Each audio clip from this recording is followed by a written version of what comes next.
history that we were all taught growing up is wrong. My name is Scott Wolter, and I'm a forensic geologist. There's a hidden history that nobody knows about. There are pyramids, chambers, tombs, inscriptions. They're all over the world. We're going to investigate these artifacts and sites, and we're going to get to the truth. Sometimes history isn't what we've been told.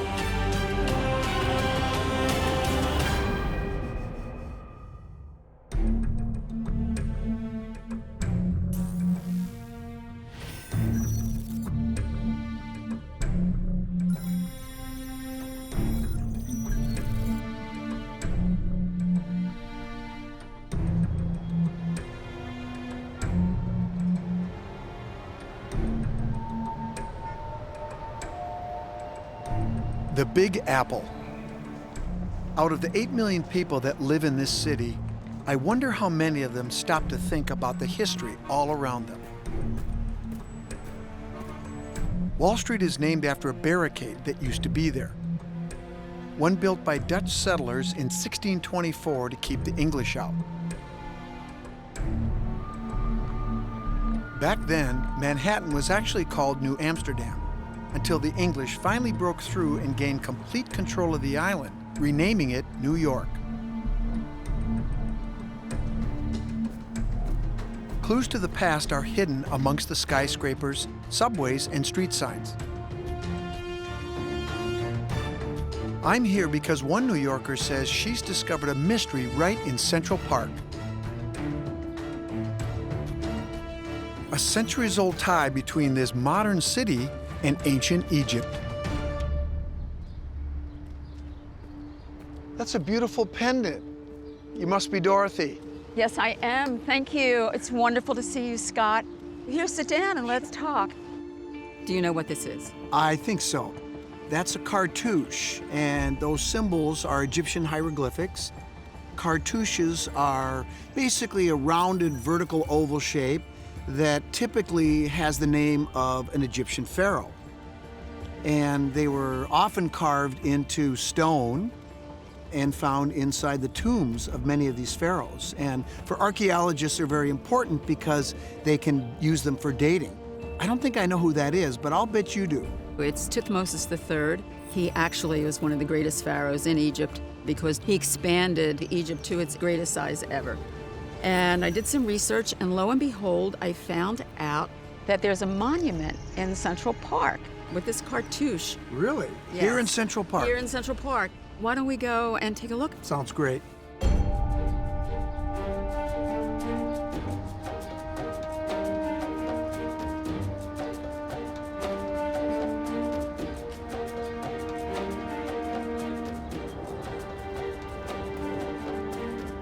So your monument, it's an obelisk. Many people in the city of New York and elsewhere don't even know that there is an Egyptian obelisk here. So is this a real Egyptian obelisk? Yes, it is known as Cleopatra's Needle. It's covered in scaffolding. What's that all about? Well, what happened was about 2.5 years ago, an associate and I, we sent some photographs of the obelisk in its current condition to the head of the Supreme Council of Antiquities in Egypt. So what exactly were you concerned about? We saw some cracks. The hieroglyphs were eroded. We were concerned that this was a condition that was going to continue unless some attention was paid to it. All you have to do is look at it. You can see that the corners at the base are very degraded. And on the second level of scaffolding, you can't even see the hieroglyphics. And even though this thing is a granite, which is generally a very hard and durable rock, in a climate like New York with many freeze-thaw cycles, if you don't take care of it, it's going to fall apart. That's right. You mentioned something about that cartouche being on here. Since the scaffolding is up there, we really can't see it. So I do have some photos here that you can see the cartouche right there. So we know that this is the cartouche for Thutmose III. That's correct. But what does the rest of the hieroglyphics say on this obelisk? What it generally says is that Thutmose was a great pharaoh and that he extends his gratitude to Amun-Ra for his greatness. Amun-Ra, that's the sun god. Yes. The most important god of all of Egypt. for the simple reason that without the sun, there would be nothing. That's I right. mean, And they understood that energy. sure. During the time of Thutmosis, the top of the pyramid, what's called the capstone, would have been covered in gold. And that would have radiated all over. And there actually were over 100 obelisks, and these all would have been lighting up all of ancient Egypt. When Dorothy mentioned there were more obelisks like this and that some were capped in gold, I remembered one I saw on a recent vacation in Paris. The obelisk of Luxor is located at the Place de la Concorde, which means place of peace. This obelisk was erected to symbolize peace and placed at the spot where a guillotine used to stand. The same guillotine used to kill King Louis XVI and Marie Antoinette. The placement of this obelisk is very significant to Paris's history. But now I'm wondering if the placement of New York's obelisk also has meaning. When I look at this obelisk here that came from Egypt, my question is, why here? Why did they place it at this spot in Central Park? It's no accident that the obelisk is here. I don't think it's an accident either. How long has it been here in the park? It's been here for 135 years, since the 1880s. It's 3,500 years old. That's 1,500 years before Jesus' time. That's correct. Thutmosis had two of them made. The other one is in London, and they were outside of his temple in Heliopolis. Heliopolis was the Harvard of ancient Egypt. It's where all the important pharaohs went to school. They learned what are known as the ancient mysteries, lessons we now call the 7 classic arts and sciences, which included mathematics, geometry, and astronomy. Today, all that's left of Heliopolis are ruins in Cairo, an obelisk in London, and this obelisk in New York City. So this obelisk here in Central Park, how did it get over here from Egypt? Well, it's a really interesting story, Scott. The New York Masons, from the transporting to the paying to the actual erecting, they're responsible for the obelisk being here. So they were involved from start to finish. End to end, yes. Freemasons, interesting. And 9,000 of them marched up Fifth Avenue in full regalia. Really? Yes, and I have some pictures here that you can see. This is a big group. They've got their Masonic aprons. This was important to them. But that begs the question for me, why would the modern Freemasons be at a cornerstone laying ceremony for an Egyptian obelisk? Because the Freemason that went to Alexandria in Egypt found artifacts inside the foundation stone that link right to Masonic symbols. Wait a minute, you're saying these are tangible artifacts that connect directly to Freemasonry? Yes. Now, a lot of people believe that modern Freemasonry started in 1717, but is there a connection going back to ancient Egypt? The symbolism of obelisks in Egypt are very important, but also the placement geographically, where they put them, is also important. And I'm wondering, why did they put this particular obelisk right here in this spot in Central Park? You know, Dorothy, I don't think it's an accident. I'm gonna find out why.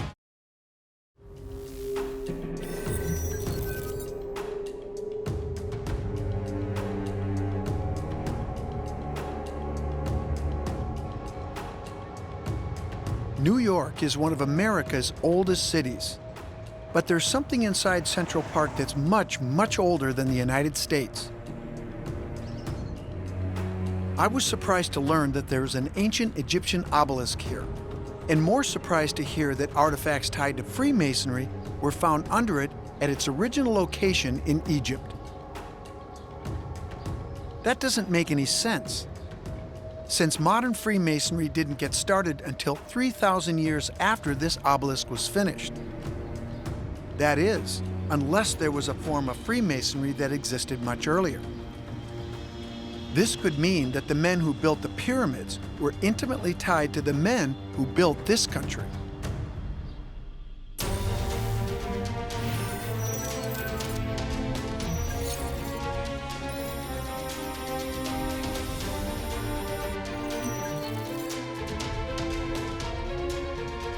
I have a lot of questions about the obelisk.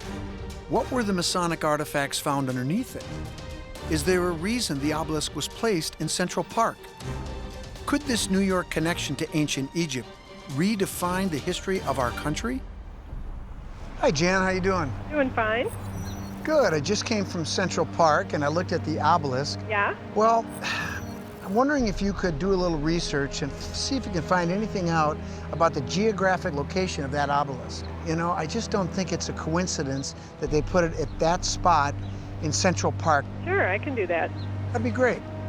Hey, there's one more thing. Do you remember that Freemason that we met in New York? What was his name? Yeah. Brendan Green?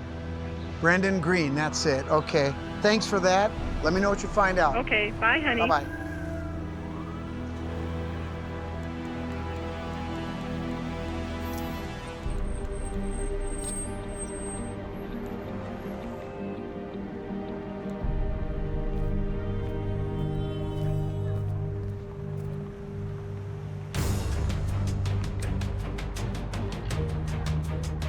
Good news. I heard back from Brendan. We're going to meet up in Brooklyn later this afternoon.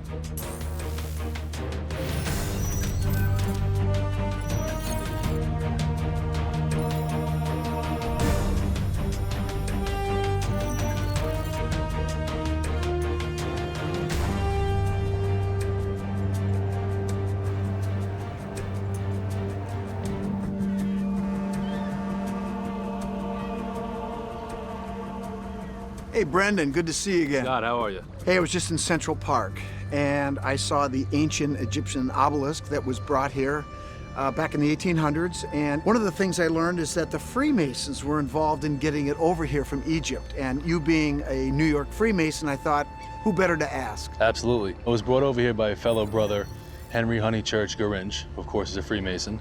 It was a Herculean task, weighs over 200 tons, and it's about 70 feet tall. Henry Honeychurch Garinge was a Civil War veteran and a lieutenant in the United States Navy. He arranged a furlough just so he could lead the effort to bring the obelisk from Egypt to New York's Central Park. Why don't we walk over here to Lady Liberty for a comparison? Okay. Well, there she is, Lady Liberty. I never get tired of looking at her. Likewise. You know, some differences. The obelisk is 70 feet, and Lady Liberty is 305 feet. Liberty was sent here in over 200 cartons. Meanwhile, the obelisk was sent here in one piece. You know, that's amazing. Think about it, 200 crates, and then she was assembled, and the obelisk was brought over in one piece. Around 96th Street, they had built the trestle bridge, and it was only used for that one time. Just for the obelisk, Just for to that. get it to Exactly. Central Park. Exactly right. Wow. So there was a lot of money spent. A little over $100,000, and William H. Vanderbilt funded the entire thing. The Vanderbilt family, they were the ones that made their money in the railroad business.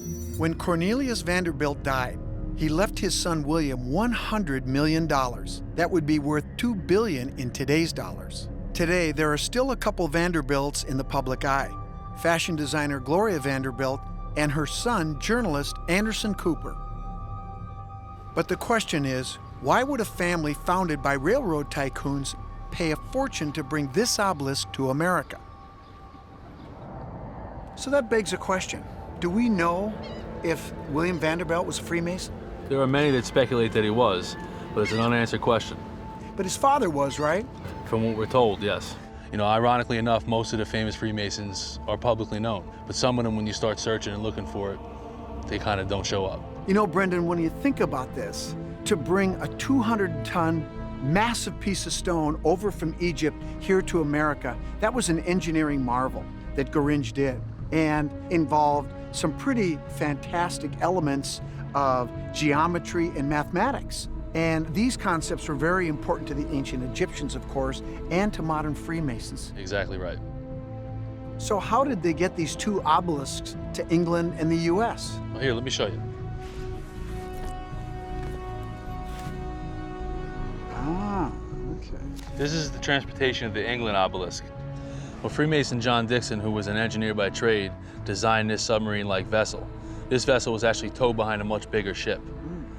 Storm hit them in the middle of the voyage, and this sunk to the bottom of the Biscayne Bay. You're kidding, how'd they get it up? The towing ship Olga had to come back and save them, and 6 sailors were lost. Really? Absolutely, yes. How long did it take for them to get this up? It sank to the bottom, Within right? 4 to 5 days after that happened. It's amazing that it even survived. So how'd they get the American obelisk over here? Honeychurch Garinge actually bored a hole through his vessel because the obelisk was too long to fit within it. Then they back welded around the encasement of it, and they transported that all the way across the Atlantic Ocean. So the obelisk was sticking out the front of the ship. Absolutely. Brendan, this is really an incredible story. Egypt allows two important obelisks standing in the front of the temple at Heliopolis, one to go to England, one to come to the United States. But if you stop and think about it, this was one of the most amazing engineering feats of the time.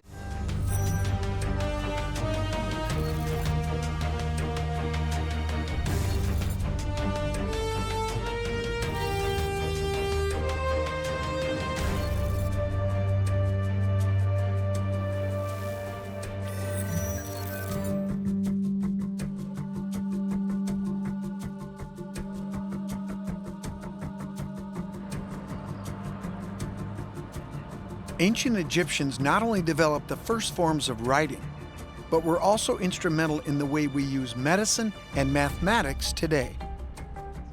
A 3,500-year-old obelisk being restored in Central Park has set me on a journey to find out if the Freemasons, a secret order that was largely responsible for establishing America, could have existed during the time of the pharaohs in ancient Egypt.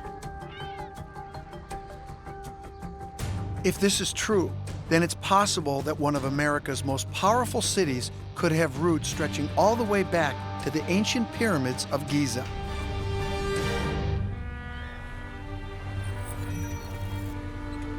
You know, Brendan, one of the interesting things that Dorothy told me is that when the New York obelisk was taken out of its original place in Egypt, they found artifacts underneath it that some say might be connected to Freemasonry. Do you know anything about that? Yes, sir. In fact, Henry Gringe himself found those artifacts. Oh, really? Yeah, and he had to call on the Grand Lodge of Egypt to come out and validate that these were Freemasonic symbols and tools that he found.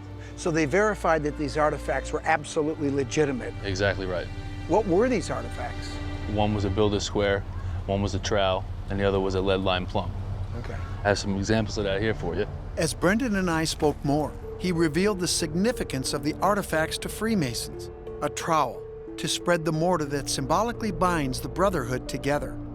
A builder's square and lead plumb line are reminders to square their actions towards what is honest and true. But versions of these physical tools were also used to build the pyramids in Egypt. Archaeologists have discovered that the pyramids were not built by slaves, as many people think, but by master architects. These men were experts in stone masonry, and upon their death were buried ceremoniously. Their bodies would be entombed in the fetal position, with their heads pointing toward the setting sun. But the question remains, were the ideals of the master architects and ancient pharaohs also buried in ancient Egypt, or were they brought here, to the United States?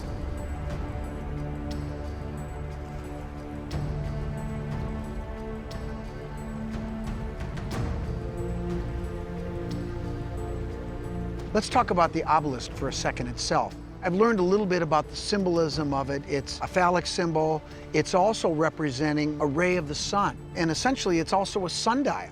So really there are aspects of astronomy here that are connected to the obelisk, and of course astronomy is important to Freemasonry, is it not? It's one of our 7 arts and sciences. When you think about it, at the top of an obelisk, what you have is really a pyramid, right? Yes, sir. You know, that reminds me of something. We all see this every day, for that matter.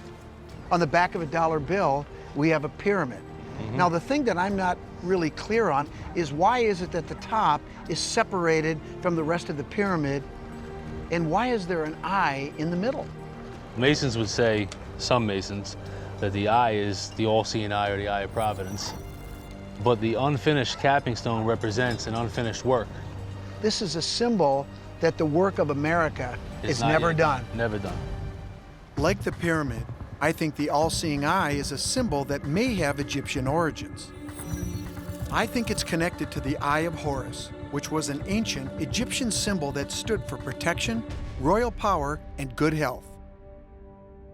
So if this all-seeing eye here represents the Eye of Horus, in essence, the eye of God or the eye of the sun, that takes us back to Egypt as well. It's 100% correct.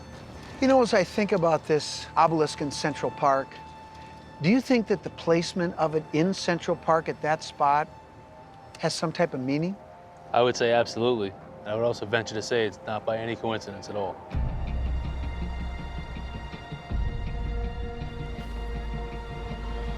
I know a lot more after talking to Brendan. Trouble is, he took a vow of secrecy when he joined the Freemasons. And that vow prevents him from telling me any more about the specific placement of the obelisk in Central Park. This investigation reminds me of another American obelisk connected to the Freemasons, the Washington Monument. When I was in D.C. investigating secrets about the city's design, the Washington Monument was also under restoration. I found out that the city was laid out in accordance with a precise plan dictated by Freemason George Washington to an architect named Pierre L'Enfant. Structures like the Washington Monument and the White House were designed by Freemasons and were placed in very specific spots which create alignments and Masonic symbols when seen from above. I feel like the obelisk the Masons placed here in New York must be part of something bigger as well. But what?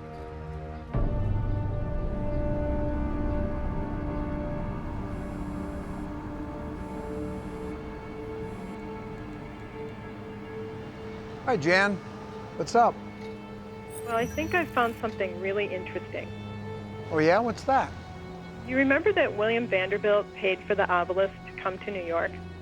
I do? He was also the one who got to decide where to place it once it got there. Oh, really? I haven't figured out why he chose Central Park yet, but I did find something else. What's that? The Vanderbilt family was responsible for building Grand Central Station. Really? Yes, and there's something in there that's amazing.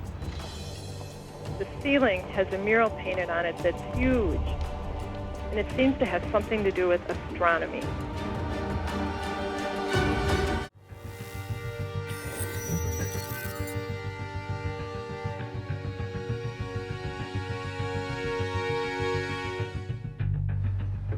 When I heard there was an Egyptian artifact I needed to check out in New York City, I assumed it was something sitting in a museum. Instead, it was a real Egyptian obelisk standing inside Central Park, brought here by the Freemasons. The obelisk has eroded over time. It's being restored today, but I think the obelisk's secrets have eroded too. Not only could this monument prove that aspects of Freemasonry existed during the times of the ancient pharaohs in Egypt, but it could also reveal an unexplored history of New York City. I'm trying to figure out why William H. Vanderbilt, one of the wealthiest men in America during the 1800s, would have placed this obelisk in Central Park, a desolate part of Manhattan at the time. Oddly enough, the Vanderbilts were also instrumental in building another New York landmark, Grand Central Station. My wife says that our next clue in this Masonic mystery could be on Grand Central's ceiling. 500,000 people walk through here every day, but hardly anyone ever looks up. On the ceiling are astronomical constellations similar to the night sky.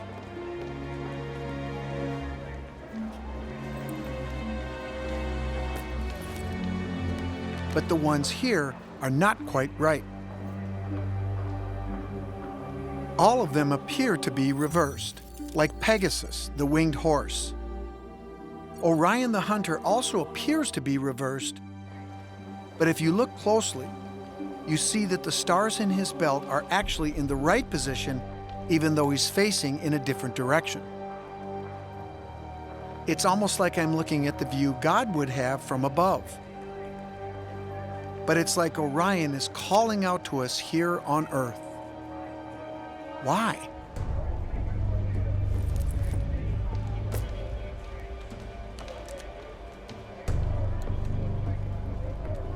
Hi, Scott. I found some additional information online that actually points to two other obelisks in New York that may be related to the one in Central Park. Both seem to have Masonic connections. I hope this helps. Janet. Janet's email pointed out 2 more obelisks. The first is at the corner of Broadway and Fulton Street in the cemetery of an old church. There also seems to be another at the corner of Broadway and Fifth Avenue. I gotta check out these other obelisk sites, and I bet Dorothy will want to join me.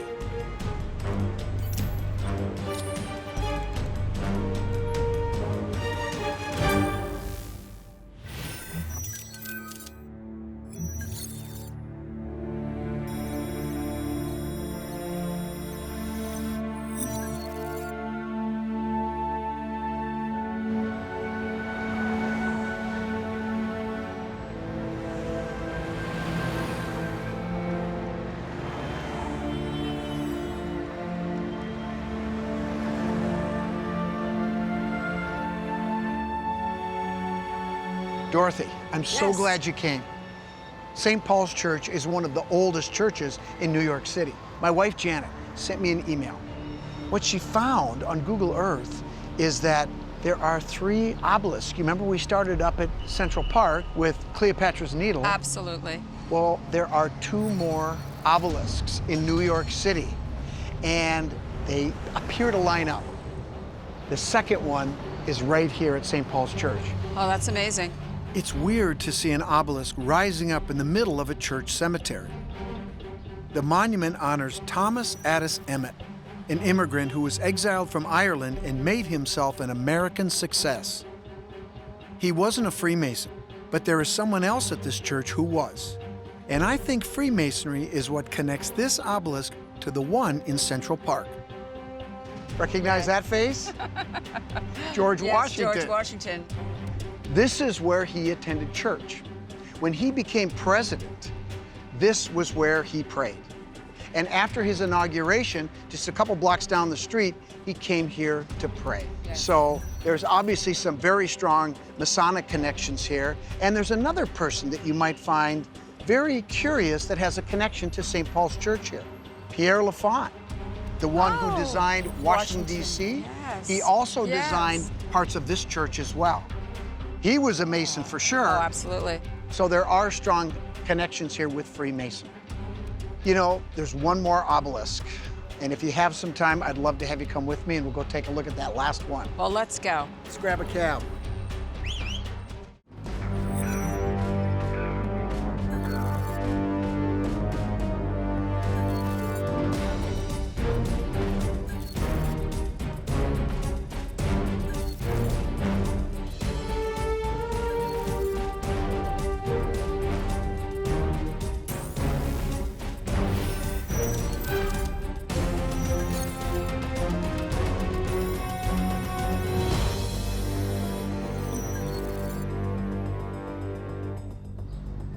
Today, an ancient Egyptian obelisk sits in New York City's Central Park.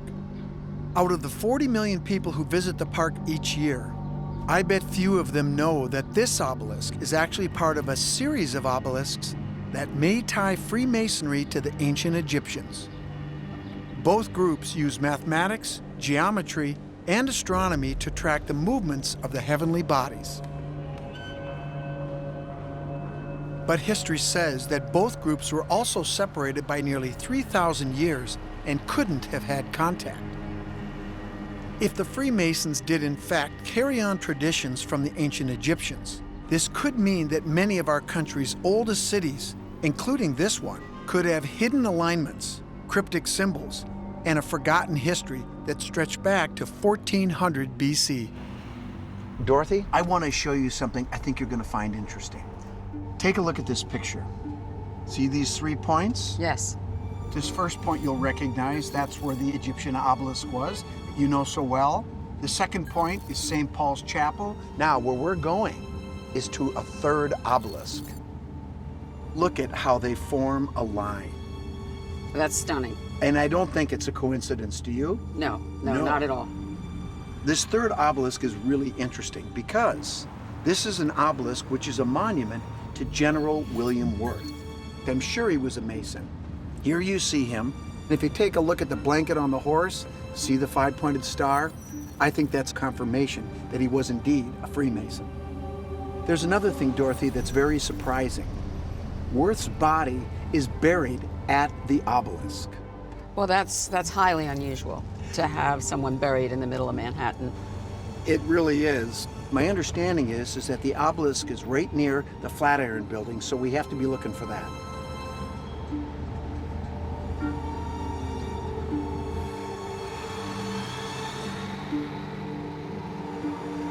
There it is. All right right.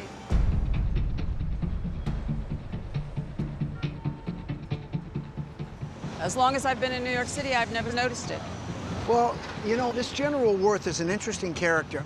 He was assigned to be the Secretary of War in Texas, so you've heard of Fort Worth, Texas, right? Absolutely. Well, now you know why it's named that.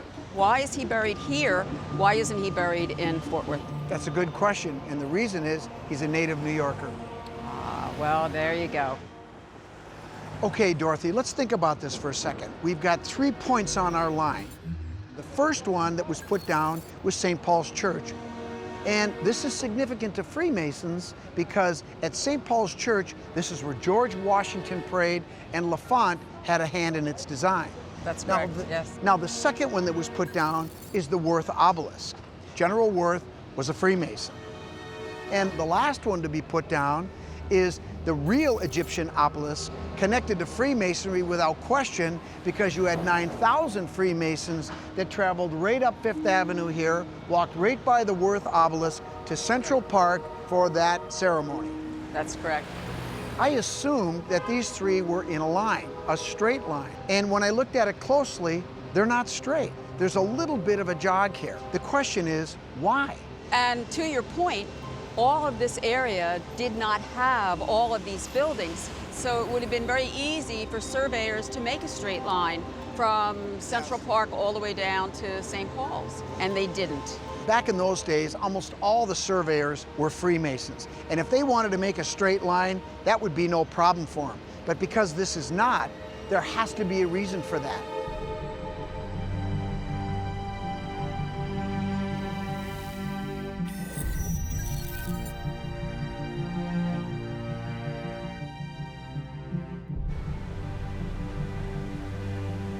Alignments have always been very important to people. Freemasons, the Egyptians, and even modern New Yorkers.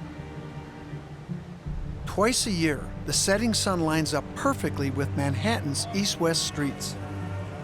A phenomenon that locals call Manhattanhenge, which is supposed to happen today. The reality is that it happens in any city laid out on a grid. But New Yorkers have really embraced the event. I can't believe how early photographers line up to get a good spot on the Tudor City Bridge over 42nd Street. Some of these guys have been here since noon. Trouble is, there are some clouds on the horizon. Despite the weather, people are everywhere hoping to get a glimpse, hoping for a break in the clouds.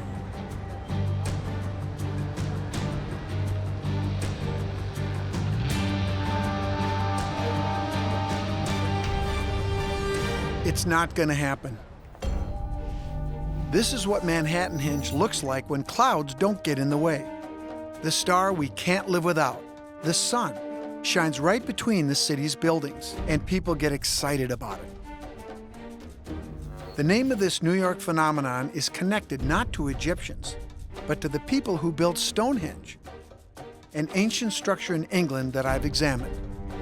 There's disagreement about when Stonehenge was built, maybe as early as 1600 BC, but we know with certainty that Stonehenge was built, in large part, to track the sun. I'm glad I got to see people turn out for Manhattanhenge.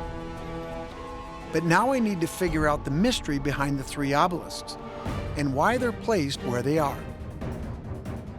Some people may think it's just a coincidence that the Central Park, Emmett, and Worth obelisks are laid out the way they are. Not me. I think there's a reason for their placement in a row just shy of a straight line, and I intend to figure out what it is.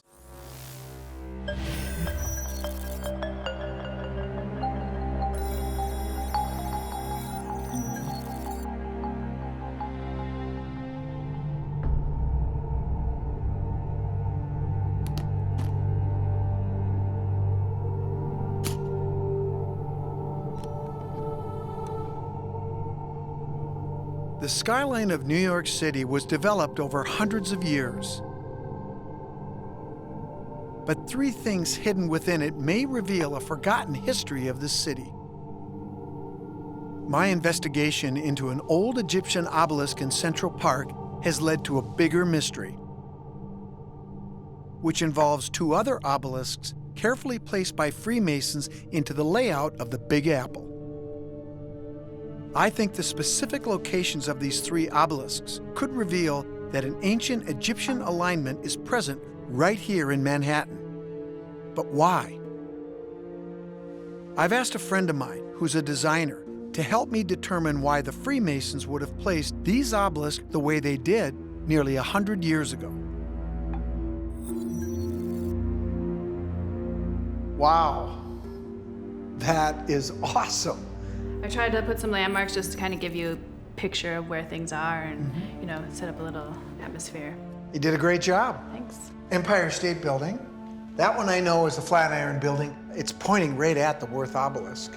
And of course, the Freedom Tower. They're not to scale, but it kind of just gives you an idea of where things are located. Well, what about the obelisks? I have those too. They're much bigger so that you can get some of the detail in them, so it doesn't get confusing. Let's pull these off and then we'll pull out the obelisk. Great, let's do it. Here's the first one. Well, this is the real Egyptian obelisk in Central Park, which is right by the Metropolitan Museum of Art, right about there.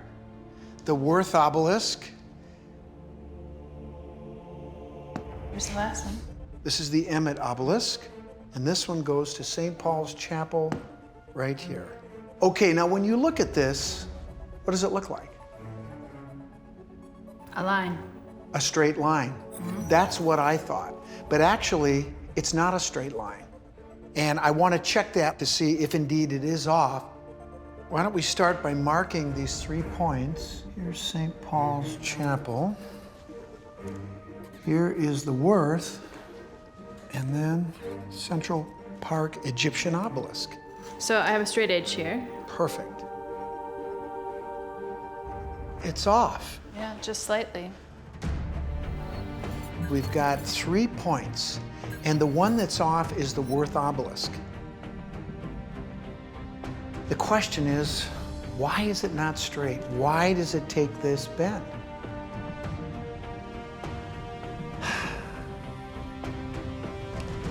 Carrie, you know what? Something just occurred to me. Hold on a sec. I've got some pictures here that I took of New York. This is in Grand Central Station, and when I was in there, I noticed something very unusual.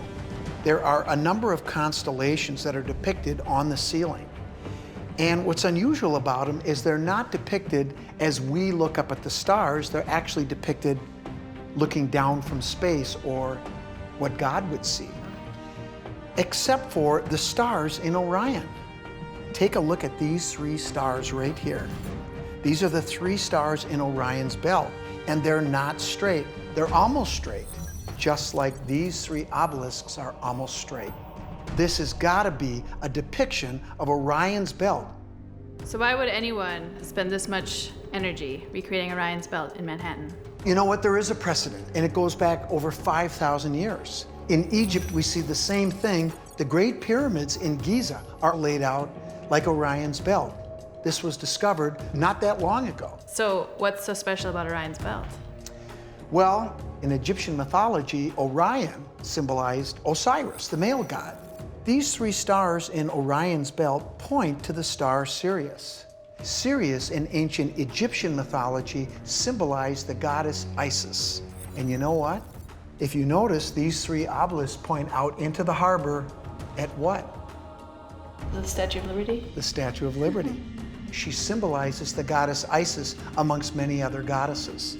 So I do think we are onto something here, and I think this is Orion's belt. And this is exactly the type of thing that the Freemasons would do. So really what these 3 obelisks represent is a piece of Egypt here in Manhattan. The Central Park Obelisk, Manhattanhenge, Orion's Belt. These are all clues that tie to one sacred subject, astronomy. It was one of the ancient mysteries taught to the pharaohs in Egypt, but today it is inscribed in nearly every Freemasonic lodge around the world. Understanding the way our world fits within the universe was not only important for ancient cultures, but still holds great importance today. This investigation proves that the bonds between Freemasons and the ancient Egyptians were much stronger than I ever suspected. I wonder if there are other old structures like the Central Park obelisk holding secrets of our country's past. I'm sure they're out there, and I can't wait to find them.